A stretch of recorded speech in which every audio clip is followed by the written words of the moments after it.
Thank you, Mr. Wafer. This is one of the saddest cases I have ever had.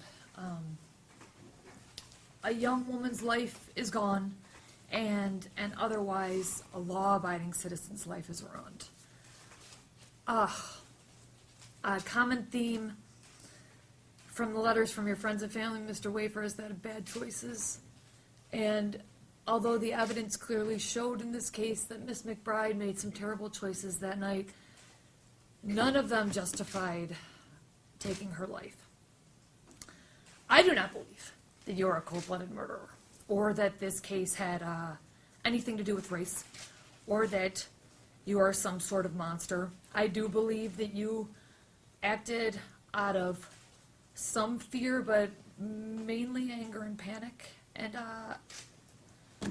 an unjustified fear is never an excuse for taking someone's life.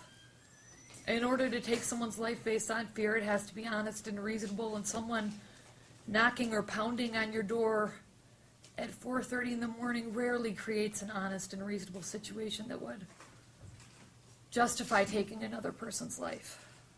So what do we have? One life gone and one life ruined. I am confident that if you weren't going to prison today, you would never commit another crime for the rest of your life.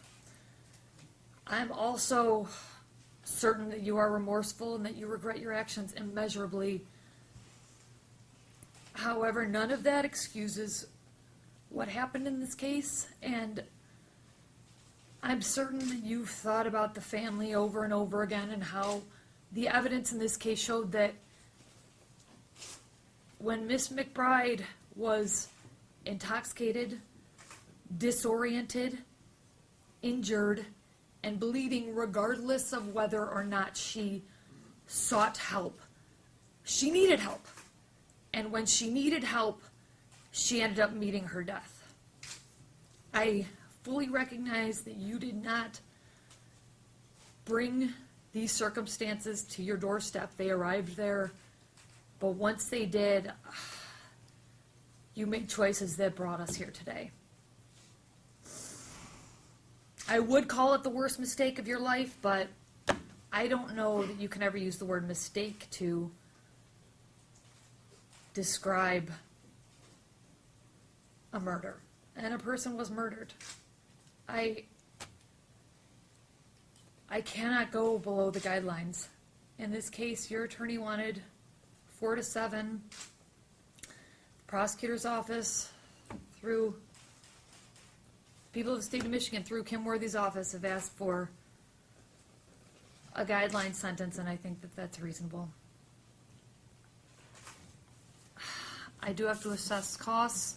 $68 state cost crime victims assessment in the amount of $130. You're going to be sentenced to 2 years for the felony firearm conviction, which will be consecutive to the murder in the second degree and the statutory manslaughter convictions, which will run concurrent to one another. For the second degree murder conviction, I'm going to sentence you to 15 to 30 years. For the statutory manslaughter, 7 to 15 years. You will receive credit for 28 days. Mr. Wafer, you have a right to appeal your conviction and sentence with the Court of Appeals. If you can't afford an attorney, one will be appointed for you, and that attorney will be furnished with the necessary record required to handle your appeal. And that request, sir, must be made within 42 days. Your Honor, for the record, Mr. Wafer has filled out the notice of right to timely appeal and request for a court-appointed attorney. He does request one, and I've handed it to your clerk so it can be filed. Of course. Thank you very much. That's all.